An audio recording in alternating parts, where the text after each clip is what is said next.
말씀을 통해서 하나님을 나타내는 방식이라는 제목으로 하나님 말씀 함께 나누겠습니다. 세상에 가장 많은 오해를 받는 분이 있다면 그건 당연히 우리 하나님이 아닌가 싶습니다. 사람들은 누구나 자기 방식과 자기의 지식을 따라서 이해를 하기 때문에 하나님을 자기 수준으로 끌어내려서 그 하나님을 자기 방식으로 이해하려 하기 때문에 우리 하나님은 사람들로부터 많은 오해를 받게 됩니다.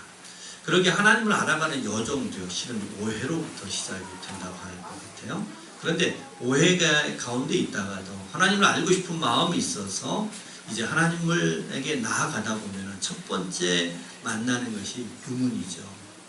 하나님이 잘 이해가 안 되니까 하나님 알아보고 싶은데 하나님을 믿고 싶은데 하나님 앞에 더 가까이 가고 싶은데 이런 게 잘 이해가 안 됩니다. 납득이 안 됩니다. 이런 의문이 생깁니다. 라는 의문을 갖게 돼요. 그래서 의문은 하나님을 만나는 좋은 문입니다. 그래서 우리가 성경을 대할 때 많은 질문을 하나님 앞에 하도록 요청하는데 질문을 통해서 하나님이 알아지고 하나님을 느끼고 하나님 앞에 나가는 길들이 열려지기 때문입니다. 그런데 의문을 갖고 하나님 앞에 묻잖아요. 그러면 다음 단계로 세상 같으면 답을 줘야 되는데 이해를 줘야 되는데요. 답을 주고 이해를 주는 게 아니라 하나님에 대한 믿음을 갖게 만듭니다. 자, 하나님 앞에 의문을 드리면 답이 아니라 하나님을 알게 만들고 하나님에 대한 믿음을 갖게 만든다는 거예요. 여러분 세상에서도요 자녀들이 부모를 알아감에 있어서 부모에 대하여 이런저런 방법이 납득이 안 될 때가 많죠. 우리 부모님은 왜 저렇게 하실까라고 부모가 잘 납득이 안 돼요. 그런데 납득이 안 되는 그 자식에게 설명해 준다고 해서 이해가 될까요? 아니에요. 납득도 안 되고 이해도 안 되는데 부모의 사랑을 계속 받노라며 그 부모에 대한 신뢰가 생기죠. 그 부모가 좋아지죠. 그러면 그분의 방법도 수용이 되는 거예요. 그분의 방법이 수용된 후에 나이가 들어 자기도 부모가 되면은 그 부모가 이해가 되지요. 우리 다 이런 과정 거치지 않나요? 하나님도 마찬가지예요. 하나님을 오해했다가 의문이 생기고 그 의문으로 주님 앞에 물으면 주님이 우리에게 다가오셔서 그분을 보여주십니다. 알게 하십니다. 믿게 만듭니다. 그러면 그분의 방법도 신뢰하게 되고 납득이 돼요. 여러분 오늘 본문에 우리가 쭉 요한복음을 읽어오는데 14장에 보면은 제자들이 여러 질문을 드립니다. 제자들도 위대한 사도가 되는 첫 과정에서 많은 의문을 주님 앞에 드렸어요. 그때 주님이 그 의문의 문을 통하여 하나님 앞에 나오는 길을 열어주셨고 그들이 위대한 사도가 됐습니다. 우리가 읽는 14장 5절에 보면요 도마가 예수님께 묻습니다. 어디로 가십니까? 그때 예수님이 길 되심을 통하여 큰 가르침을 주시죠. 8절에 보면은 빌립이 하나님을 보여달라고 구하자 하나님은 지난주 말씀 나눈 것처럼 예수 그리스도께서 일하심을 통해서 기도 응답을 통해서 하나님을 보여주시겠다 이렇게 얘기합니다. 그리고 오늘 우리가 읽었던 본문의 22절에 가룟인 아닌 유다 예수님을 팔았던 가룟 유다가 아닌 다른 유다가 예수님 앞에 또한 중요한 물음을 하나 드립니다. 우리 같이 한번 읽어볼까요? 22절 말씀입니다. 같이 한번 읽습니다. 가룟인 아닌 유다가 이르되 주여 어찌하여 자기를 우리에게는 나타내시고 세상에는 나타내지 아니하시나이까. 유다가 이렇게 묻습니다. 예수님 왜 예수님은 하나님은 우리에게는 나타내 보이시는데 세상에는 보이지 아니하십니까? 이런 물음을 던진 겁니다. 이건 유다의 질문만이 아니라 우리가 영혼을 전도하려고 하다 보면 하나님 일을 하다가 보면 우리도 던지게 되는 질문 아닐까요? 여러분 예나 지금이나 한 영혼을 인도한다는 게 결코 쉽지 않아요. 옛날 교회가 한참 부흥하던 때에도요 그 영혼 한 명 전도하는데 어려웠어요. 오랜 시간이 걸렸어요. 많은 기도가 필요했어요. 저희 부모님들을 인도하는데 20년, 25년 넘는 시간이 걸린 것 같아요. 예전에도요 한 영혼을 인도하는 일에 그런 수고와 애씀이 있었다고요. 물론 때로는 한 번의 복음 전도를 통해서 예수를 영접하는 사람도 있습니다. 놀라운 그런 은혜가 펼쳐질 때도 있습니다. 사도 바울처럼 다메섹 선상에서 하나님이 나타나셔서 그를 순식간에 변화시키는 일도 있습니다. 그런데 많은 경우는 그렇지 않죠. 기도와 오랜 기다림을 통해서 일하십니다. 여러분, 특별히 부모님이 연세가 있어서 조급한 마음이 들면 그분을 위해서 열심히 기도하고 인도하다 보면 하나님 앞에 이런 마음이 들어요. 하나님, 우리 부모님 앞에 꿈에 한 번만 나타내 주세요. 꿈에 나타나서 내가 참 하나님이다, 예수를 믿어야 구원받는다, 말씀 한 번만 해주세요. 더 답답할 때는 하나님, 저 인천 하늘에 여호와 하나님을 믿어야 된다, 믿지 않으면 너 죽어, 하나님이 한번 강력한 메시지 한번 저 하늘에 써주시면 좋겠는데 라는 이런 마음이 들어요, 안 들어요? 전도를 안 해본 거예요. 전도를 해보면 그런 마음이 들어요. 제발 하나님 한번 나타내 주시면 좋겠습니다. 오늘 유다가 그런 질문을 한 거예요. 우리 속에 말고 세상에 하나님을 한번 나타내 주시면 좋겠는데 왜 세상에 나타내지 않으십니까? 주님이 그 유다의 질문에 답을 하십니다. 여러분, 이 또한 우리가 하나님에 대한 많은 오해를 하고 있습니다. 하나님은 왜 세상에 나타내지 않느냐? 왜 인천 하늘에 하나님의 흔적을 한번 보여주시면 좋으련만 그렇게 하지 아니하시느냐? 여러분, 능력이 없으면 어쩔 수 없지만 우리 하나님은 그러고도 남을 만한 능력을 갖고 있음에도 불구하고 그렇게 안 하시잖아요? 왜 안 하십니까? 그 속에 하나님의 깊은 속뜻이 있는 겁니다. 우리가 하나님 모를 때는 오해하는데요, 하나님 말씀, 주님이 오늘 주셨던 답변 속에서 하나님의 그 속뜻을 좀 알게 됩니다. 그러니까 오늘 우리는 우리 하나님께서 세상에 왜 나타내 보이지 아니하시고, 그러면 보이지 않는 그 세상에 대해서는 도대체 어떤 계획을 갖고 계신지를 오늘 말씀을 통해 하나하나 살펴보고 우리가 주님을 더욱더 이해하고 주님과 하나 되는 그러한 시간이 되실 수 있기를 소망합니다. 먼저는 왜 세상에 나타내지 아니하실까에 대한 물음입니다. 하나님이 세상에 나타내지 아니하신 것은 하나님은 세상을 놀라게 하는 것보다 세상과 사랑의 관계를 중시 여기기 때문입니다. 세상을 놀라게 하고 뭔가 깜짝 이벤트를 보이는 것보다 사랑의 관계가 훨씬 더 중요하기 때문입니다. 자, 오늘 말씀은 19절 이렇게 시작합니다. 우리 같이 한번 다시 읽습니다. 19절 말씀입니다. 조금 있으면 세상은 다시 나를 보지 못할 것이로되 너희는 나를 보리니 내가 살아있고 너희도 살아있겠습니다. 아멘. 조금 있으면 세상은 나를 다시 보지 못한다. 그렇죠? 예수님이 십자가에 달려 죽으실 때까지만 세상을 보았어요.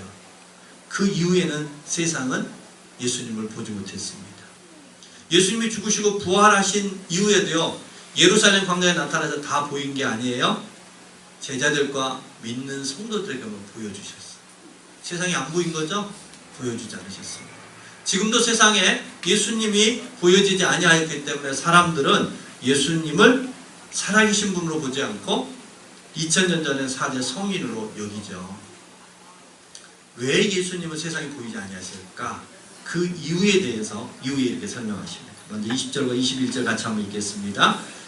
그날에는 내가 아버지 안에 너희가 내 안에 내가 너희 안에 있는 것을 너희가 알리라. 나의 계명을 지키는 자라야 나를 사랑하는 자니 나를 사랑하는 자는 내 아버지께 사랑을 받을 것이요 나도 그를 사랑하여 그에게 나타내리라. 자, 그날에 어떤 날일까요? 예수님이 죽으시고 부활하신 날입니다. 그 이유를 얘기합니다. 여러분, 우리는 하나님이 나타났으면 좋겠다, 하나님 한번 봤으면 좋겠다 이런 마음이 드는데 하나님이 세상에 나타날 때는 반드시 둘 중에 하나로 나타납니다. 하나는 심판의 하나님입니다. 하나는 구원의 하나님. 다시요. 하나님이 세상에 나타나는데 반드시 둘 중에 하나라겠어요. 첫 번째는 심판의 하나님. 누구에게는요? 죄인에게는. 죄의 문제가 해결되지 않은 사람에게는 하나님이 나타나는 것이 은혜가 아니라 심판입니다. 그런데 그날 이후에 예수 그리스도가 우리의 죄 문제를 해결하신 이후에는 하나님 우리에게 나타날 때, 믿는 자에게 나타날 때는 구원의 하나님, 사랑의 하나님으로 나타납니다. 자, 그 뒤에 말씀이 재밌습니다.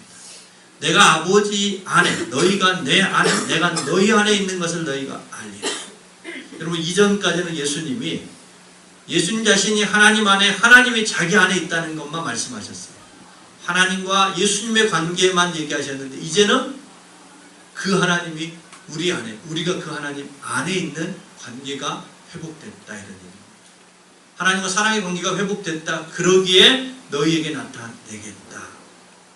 23절도 같은 뜻인데요. 같이 한번 다시 읽어볼까요? 시작. 예수께서 대답하여 이르시되 사람이 나를 사랑하면 내 말을 지키리니 내 아버지께서 그를 사랑하실 것이요 우리가 그에게 가서 거처를 그와 함께 하리라. 동일하게 예수님이 하나님과 함께 우리에게 나와서 우리와 함께 거하겠다, 우리에게 나타내겠다, 이런 겁니다. 곧 하나님은 철저히 세상에 나타내지 않는 첫 번째 이유, 세상에 나타날 때 심판의 하나님이기 때문에 구원받은 우리에게만 나타나겠다, 이런 얘기입니다.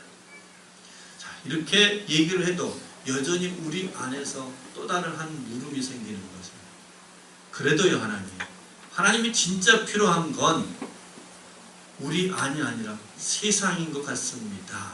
이런 마음 들지 않아요? 여러분, 교회 오면은 찬양도 드리고 말씀도 듣고 예배를 드리니까 하나님이 계신 것 같은 느낌이 들잖아요. 오히려 교회 오면은 예배를 드리면 하나님이 굳이 안 나타나도 계실 것 같아요. 진짜 하나님이 필요한 것은 교회 밖에 세상이죠. 여러분, 인도네시아가 또 쓰나미를 통해서 1,400명이 공식적으로 죽었습니다. 30만 명이 집을 잃었습니다. 여러분, 이런 재난이나 전쟁이 일어날 때 세상 사람들이 늘 그런 얘기 하잖아요. 하나님이 어디 계시냐? 하나님이 계시며 나타내 보이라. 여러분, 재난이나 전쟁은 늘 어린아이나 나약한 사람들이 고통받죠. 그 약한 자들의 고통 가운데 하나님을 보이라고 세상이 우리를 조롱합니다. 그럴 때 우리의 대답도 궁색해질 때가 많지 않아요? 그 가운데 하나님이 나타내 주셨으면 좋겠다, 이런 마음이 드는데 하나님은 끝까지 그곳에 나타내 보이지를 않습니다. 왜 그럴까? 오늘 주님의 답에서 그 힌트를 좀 보게 됩니다. 주님은 다시 우리에게 이렇게 얘기합니다. 사랑하는 자들에게 나타내시겠다. 누구에게 나타낸다고요? 사랑하는 자에게 나타내시겠다. 여러분, 우리가 바라는 하나님은 세상 사람들이 다 볼 수 있도록 저 인천 하늘에 글을 쓰셔가지고 모든 사람이 볼 수 있도록 나타났으면 좋겠다 해요. 하나님의 존재를 증명해 주셨으면 좋겠다 해요. 다수 앞에, 많은 무리 앞에 하나님이 하나님이다라고 확실하게 알려줬으면 좋으련만 하나님은 그 길을 택하지 않고 조용히 사랑하는 관계 가운데 나타내 보이십니다. 여러분, 우리가 쓰는 단어 중에 인기와 사랑은 많이 다르죠. 인기는 다수의 사람들로부터 받는 것들입니다. 그리고 정치를 하거나 연예인들은 그 다수의 인기를 먹고 살아갑니다. 여러분, 그런데 아무리 많은 사람으로부터 인기를 얻어도 사랑의 관계가 없으면 그 마음은 공허하고 메마르지 않을까요? 다시요. 아무리 많은 사람들의 대중의 인기를 누리더라도 그가 진짜 사랑하는 한 사람이 없으면, 사랑의 관계가 맺어지지 않으면 그 사람은 공허하고 그 삶은 헛될 수밖에 없다는 겁니다. 우리 하나님은 그것을 너무나 잘 아셨어요. 그래서 우리 주님께서는 많은 무리 앞에 화려하게 그들에게 하나님을 보여 하나님이 하나님 되심을 증명해서 사람들로부터 인기를 얻기를 원하지 아니하시고 사랑하는 몇 사람, 그들로부터 사랑의 관계를 차곡차곡 쌓아가기를 원하셨다. 여러분, 지혜로운 사람은요, 멀리 있는 사람보다 가까이 있는 사람에게 신경을 쓸 줄 압니다. 근데 지혜롭지 못한 사람은 가까이 있는 사람들을 소홀히 하고 멀리 있는 사람의 마음을 얻으려고 해요. 지혜로운 사람은 가까이 있는 사람, 내가 아무리 큰 일을 이루고 업적을 이루더라도 자기 배우자로부터 인정받지 못하고 자기 자식으로부터 친밀함을 맺어가지 못한 사람은 공허한 거예요. 메말은 영원히 됩니다. 여러분, 우리의 삶이 큰 것에서 뭔가 문제가 되어져서 넘어지는 게 아니라 바로 가까이에 있는 그 사랑의 관계가 무너지면 다 무너집니다.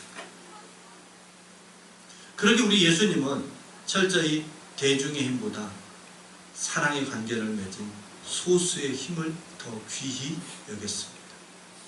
우리 예수님은 숫자나 명성이나 과업 속에 자신을 나타내려고 하지 아니하였고 하나님과 사랑의 관계를 맺은 그 소수에게 나타내 보이셨습니다. 아무리 많은 과업을 이룬다 할지라도 사랑이 없는 그 심령은 공허하고 메마릅니다. 그래서 우리 예수님께서 우리를 향하여 그와 같이 말씀하시면서 우리에게 주시는 기대감, 우리에게 주시는 권면이 있다면 이런 거죠. 너희도 큰 일, 화려한 일, 사람들이 주목하는 그 일보다 가장 가까이에 있는 너에게 허락됐던 그 사랑의 관계를 잘 세워가라.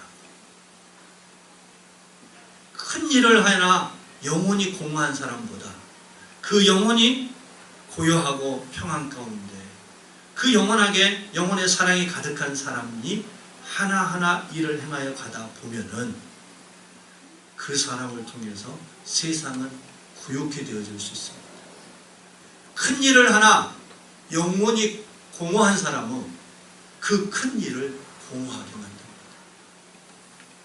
우리의 삶이 어떻게 되기를 하나님 기뻐하실까요? 당연히 우리 하나님은 우리가 하나님의 사랑과 친밀한 관계 속에서 그 사랑으로부터 가까이에 있는 사람들을 귀히 여기며 그것을 사랑으로 하나하나 섬겨가고 세워가고 그들이 사랑으로 물들여지는 삶을 살기를 바라시는 거죠. 여러분, 큰일이게 위대한 것이 아니라 사랑으로 행하는 것만이 진정한 위대한 일입니다. 우리 하나님께서 우리에게 보이신 일이 그런 것. 우리가 원하는 것처럼 화려한 나타냄보다 사람들을 두렵고 떨게 만드는 나타냄보다 주님은 조용한 길을 택하시고 사랑의 길을 택하셔서 사랑하는 몇 사람에게 나타내 보이신 진짜 이유, 우리의 삶이 공허하지 않기를 바라는 거예요. 우리의 삶이 그분의 사랑으로 꽉 차 있는 자가 되기를 바라시는 주님의 간절한 바람이 오늘 주님의 답변 속에 담겨 있음을 기억하고 우리도 큰 일을 쫓다가 귀한 것을 잃어버리는 그러한 과오를 범하지 말고 주님 안에서 사랑의 관계를 잘 맺음으로 우리의 삶이 사랑으로 채워져 가능하며 혹 우리에게 큰 일이 맡겨져도 그 큰 일이 사랑의 일이 되게 할 줄로 믿습니다. 그런 신앙 되기를 주의 이름으로 축복합니다. 자, 주님께서 첫 번째로 세상에 보이지 않고 사랑하는 자들에게 보이심의 의미가 그렇다면 그럼 우리 하나님은 사랑하는 사람들만 관심 갖고 세상은 포기한 걸까요? 외면한 걸까요? 세상에 대해서는 어떤 대안이 있느냐는 것입니다. 그게 두 번째 부분입니다. 우리 예수님이 사랑하는 사람들에게 나타냈던 그것은 이해하겠는데 세상을 어떻게 하시겠느냐. 자, 예수님이 두 번째 우리에게 들려주는 이야기입니다. 하나님은 세상을 외면한 것이 아니라 사랑을 알도록 사랑의 방식으로 세상에 나타내고자 하십니다. 어떤 사랑의 방법일까? 우리가 읽었던 본문의 23절과 24절 같이 한번 다시 읽겠습니다. 예수께서 대답하여 이르시되 사람이 나를 사랑하며 내 말을 지키리니 내 아버지께서 그를 사랑하실 것이요 우리가 그에게 가서 거처를 그와 함께 하리라. 나를 사랑하지 아니하는 자는 내 말을 지키지 아니하나니 너희가 듣는 말은 내 말이 아니요 나를 보내신 아버지의 말씀이니라. 자, 우리 예수님께서 세상을 외면하지 않고 세상을 나타내는 나름대로 사랑의 방식이 있었는데 그 방식이 어떤 방식이냐면은 하나님이 먼저 사랑의 관계를 맺고 예수님이 우리와 사랑의 관계를 맺고 그들이 사랑으로 변화되며 그들이 사랑을 받으면 그들이 사랑을 흘려 보내지 않겠어요? 여러분, 사랑을 많이 받은 자는 사랑하는 삶을 살죠? 사랑을 많이 받은 사람은 사랑을 베풀려는 마음이 생깁니다.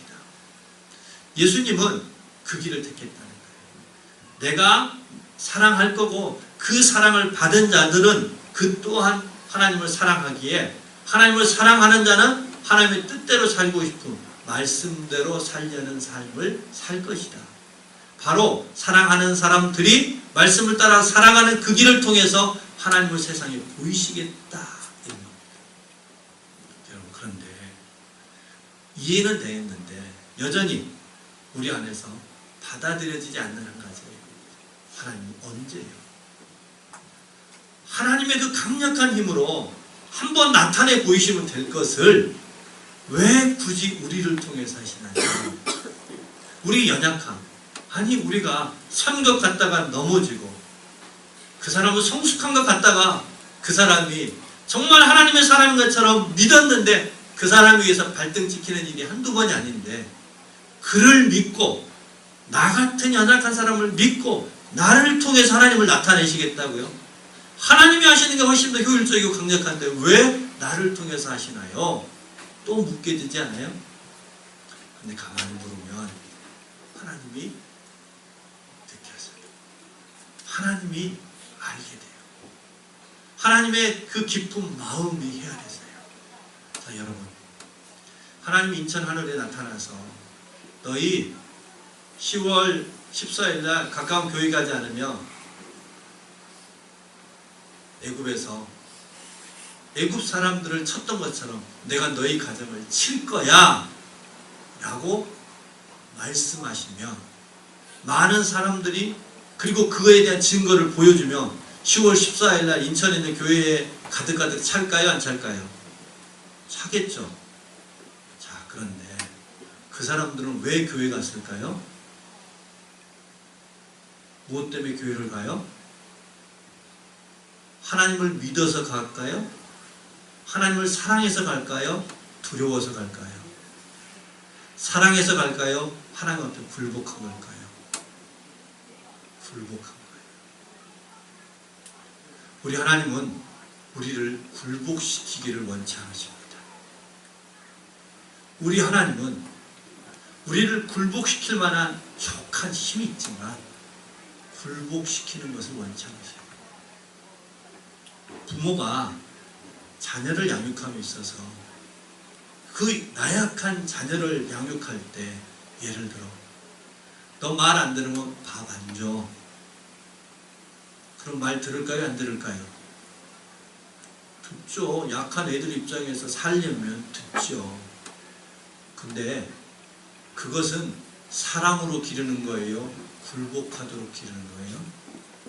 굴복하도록 기르는 거예요. 우리 하나님은 하나님의 굴복된 사람들을 모으는 것이 목적이 아니라 사랑하는 사람들이 모이기를 원하는 거예요.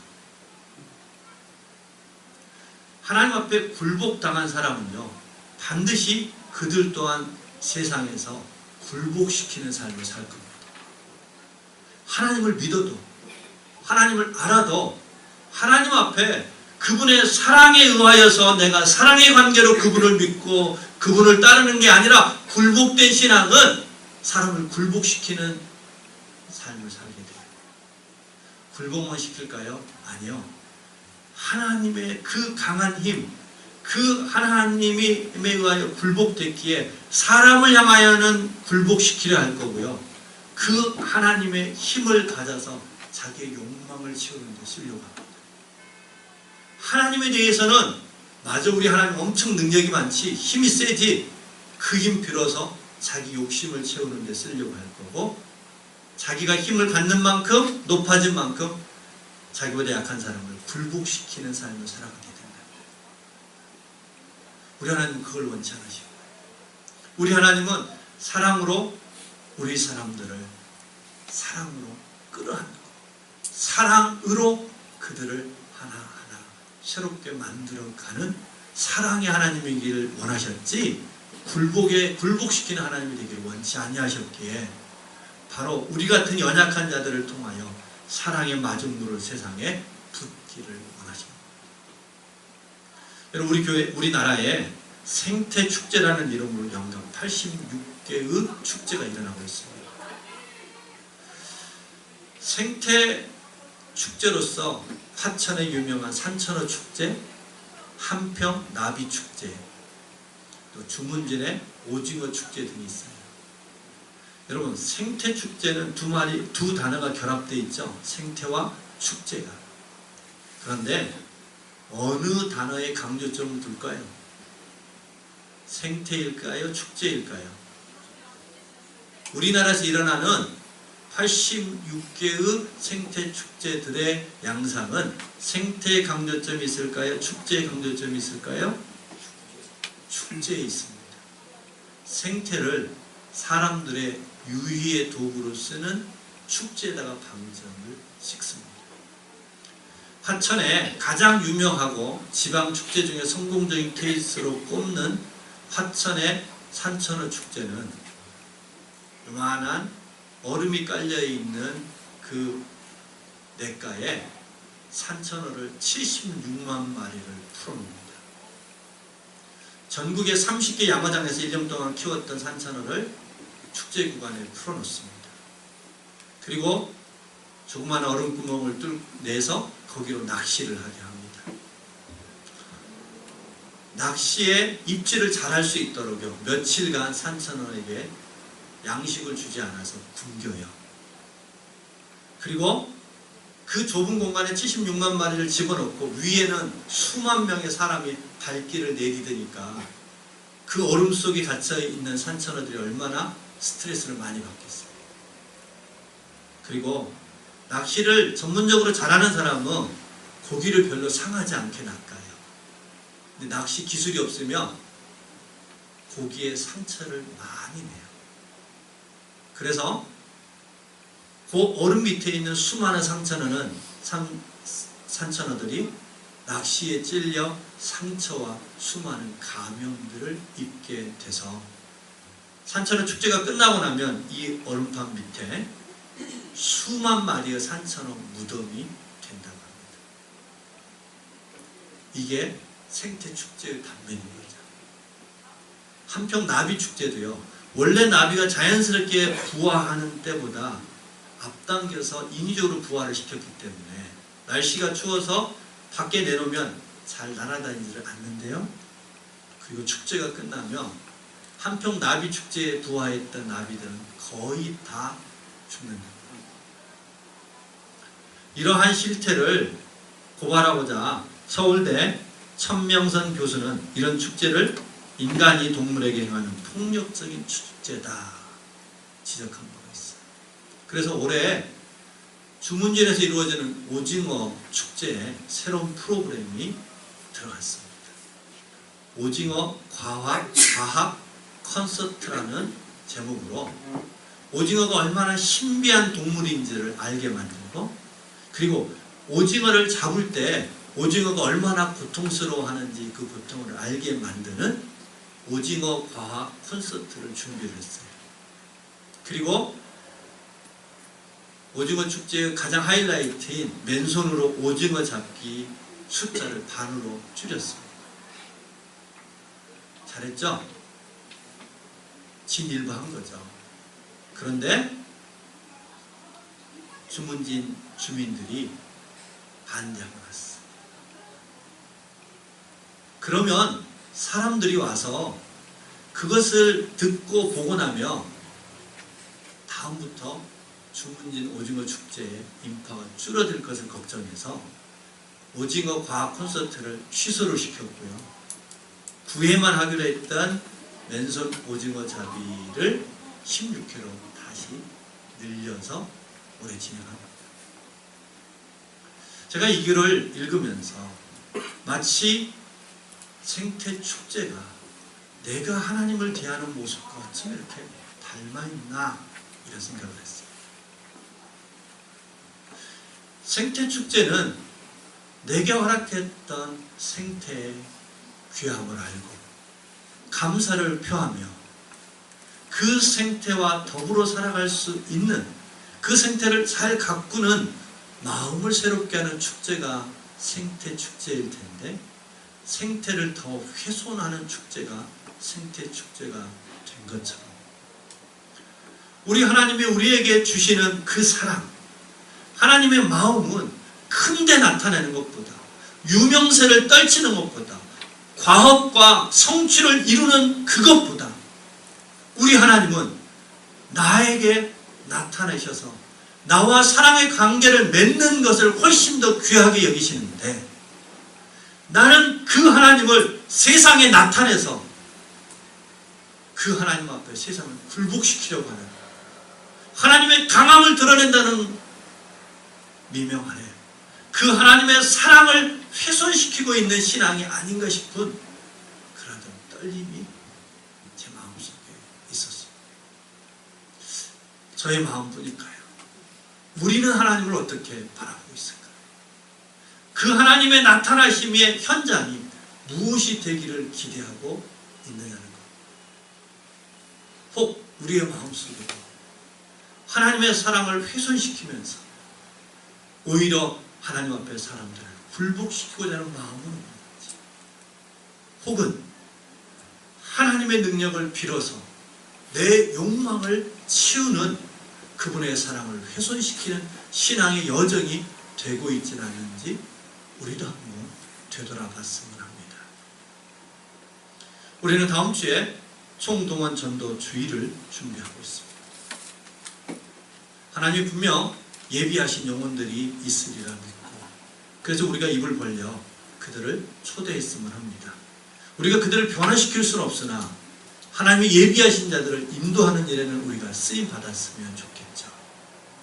그런데 다음 주에 영혼이 몇 명이 오는 것보다 제 마음 한편에 더더욱 하나님, 이번 총동원 주일이 우리에게 이런 의미였으면 좋겠습니다 라고 기도하고 사모하는 한 가지는, 하나님, 다음 총동원 전도 주일을 통해서 영혼을 인도하는 것도 중요하지만 우리가 하나님과 그 사랑을 바르게 가꾸어가고 있는지를 점검했으면 좋겠습니다. 나는 하나님과 사랑의 관계를 잘 맺고 있는지를 돌아봤으면 합니다.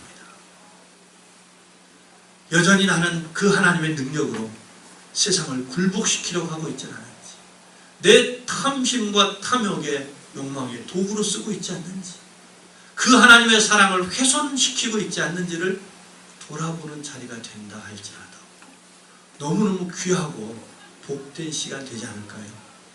우리 하나님 아버지 앞에서 하나님 오늘 우리에게 전도주의를 앞둔 이번 주에 우리에게 주시는 이 말씀, 유다의 질문과 같이 세상에 하나님이 나타났으면 좋겠다는 그 마음, 맞아요. 우리도 세상에 살아가다 보면, 영혼을 돕다 보면 하나님이 나타나 주셨으면 좋겠다는 거예요. 근데 그 속을 잘 들여다봤더니 하나님이 그들을 굴복시켜줬으면 좋겠다, 하나님이 그 문제를 강력하게 해결해 주셨으면 좋겠다는 거예요. 근데 우리 하나님은 많은 사람들 앞에, 대중 앞에 인기가 아니라 사랑의 길을 걸어가시는 분, 나와 사랑의 관계를 맺기를 원하시는 분, 나를 통하여 세상에 미약하지만 사랑의 마중물을 부어 세상에 하나님의 사랑이 나타나기를 기대하시는 그 하나님의 마음을 되새기는 그러한 총동원 전도 주일이 된다면 그 또한 너무너무 귀한 시간이 될 거라고 믿습니다. 그런 시간 되도록 우리 하나님 앞에 삼았으면 좋겠습니다. 마지막 한 이야기로 설교를 마무리하려고 합니다. 우리 청년들과 함께 테드라는 시간을 좀 가졌습니다. 각자 자기가 하고 싶은 이야기들을 좀 나누는 이야기인데요, 전혀 생각하지 못하게 우리 동주 형제가 순교자 성지순례 다녀왔던 이야기를 꺼냈습니다. 저도 그 성지순례 속에서 가장 잊지 못했던 한 분은 전라남도 신안군 증도에 있는 문준경 전도사님이십니다. 이분은 1908년에 태어나서 17살에 얼굴도 한번 대면하지 못한 남자와 결혼을 합니다. 그런데 그 남편은 이미 마음에 두고 있었던 여자가 있었는지 결혼 첫날 밤에 수박을 맞아요. 그럼에도 불구하고 그가 20년 동안 남편 없이 시아버지와 시어머니를 20년 동안 홀로 모십니다. 그런데 이제 시아버지가 돌아가시고 시어머니도 다른 아들을 따라 목포로 나가게 되자 이 문준경 전도사, 그 당시에는 이제 과부죠. 생과부죠. 그도 목포로 나와서 바느질을 하며 살아갑니다. 옆에 이웃으로부터 복음을 전도받고 그가 새 삶을 살고자 예수를 영접하고 지금 서울신대의 전신인 경성 성서학원에 다니며 전도사의 길을 걷습니다. 이 문준경 전도사님이 졸업한 후에 가장 가까운 내 이웃과 가족부터 복음을 전해야 됩니다. 누구부터 전해야 된다고요? 가장 가까운 가족과 이웃. 이분 또한 하나님과 같이 많은 무리 앞에 사역하는 자가 아니라 가장 가까운 내 가족 앞에 그 사랑을 나타내고 싶어서 다시 남편이 다른 여자와 살고 있는 증도 땅으로 홀로 내려가서 그 팍팍한 섬마을 사람들을 대상으로 복음을 전하기 시작합니다. 그 문준경 전도사님이 할 수 있는 일이라 그 강한 섬 사람을 대상으로 복음을 전하는 일이라 여인의 몸으로 쉽지 않았습니다. 그래서 그가 오직 하셨던 일들은 사랑과 섬기는 일밖에 없었습니다. 하나님을 나타내고 보이기 위해서 그는 사람들이 무거운 짐을 지고 가면 짐꾼 노릇을 해줬고요. 그를 알지 못하는 사람들에게는 편지를 나누어주고 그 편지를 읽어주는 봉사를 했습니다. 거지들을 모아 그 거지를 먹이는 왕거지의 역할도 감당했습니다. 병자가 있으면 그를 돌보며 끝까지 밤을 새가며 그 옆에 기도했습니다. 그분은 위대한 일을 하지 않았으나 사랑의 일을 했습니다. 크고 유명한 일을 하지 않았으나 사랑으로 조금씩 그 증도 땅을 섬겨갑니다. 그 결과 신안군 일대에 문준경 전도사라는 한 여인을 통해서 100여 개의 교회가 개척이 됩니다. 그리고 증도 땅에만 11개의 교회가 세워집니다. 그리고 증도는 오늘날에도 90% 이상의 주민들이 주일날이면 교회를 축석하는 그러한 복된 땅으로 바뀌어졌습니다. 큰 일을 했기 때문이요? 아니요. 사랑의 길을 걸어갔기 때문입니다. 제 마음에 오랫동안 각인됐던 증도에 대한 설명 중에 잊을 수 없는 한 글귀가 있습니다. 문 전도사님이 오기 전에는 증도는 모든 것이 있으나 교회만 없는 곳이었는데 사랑을 실천한 한 사람으로 인하여 증도 땅은 모든 것이 사라지고 교회만 남은 땅이 되었습니다. 모든 것이 있었고 교회만 없었던 땅. 한 사람의 사랑을 통해서 모든 것은 사라졌으나 교회만 남은 땅이 되어졌다. 여러분, 오늘 우리의 인생을 향해서 중요한 가르침 같잖아요. 많은 것은 있으나 이루었으나 사랑이 없는 인생들에게 그 모든 것은 사라지나 사랑만 남기는 인생이 되게 하는 것, 그것이 하나님의 일이라. 그것이 저와 여러분에게 맡겨진 사명이라. 하나님이 세상에 나타내지 않는 이유, 오늘 이 말 속에서 우리가 찾았으면 합니다. 그리고 저와 여러분이 우리 교회가 걸어가는 길 또한 큰 일에 나타나지 않을지라 우리 교회의 이름이 큰 이름으로 세상에 알려지지 않을지라도 사랑의 이름에는 우리 교회의 이름이, 우리의 이름이 남겨질 수 있기를 소망합니다. 우리 주님이 세상에 보이지 아니하신 이유요, 세상을 굴복시키는 것이 아니라 사랑이 흘러가기를 바랍니다. 우리 하나님께서 세상에 나타내는 게 아니라 우리에게 보이셨던 이유는 그 어떤 큰 일보다 사랑이 위대한 일인 것을 알고 우리가 그 삶 살기를 바라셨던 주님의 마음이 그 앞에 담겨 있음을 기억하고 저와 여러분도 우리 교회도 사랑의 길을 걸어갈 수 있기를 주의 이름으로 축복합니다. 다음 돌아오는 주일 우리에게 있어서 그 사랑의 향연이 펼쳐지는 그런 복된 한 주가 되어졌으면 좋겠습니다. 주신 말씀을 가지고 한 주를 살아가고 우리의 주변을 돌아보고 우리도 생태 축제와 같은 모습을 범하고 있지 않는지 잠잠히 살펴보는 우리 모두가 되셨으면 합니다. 기도하시겠습니다.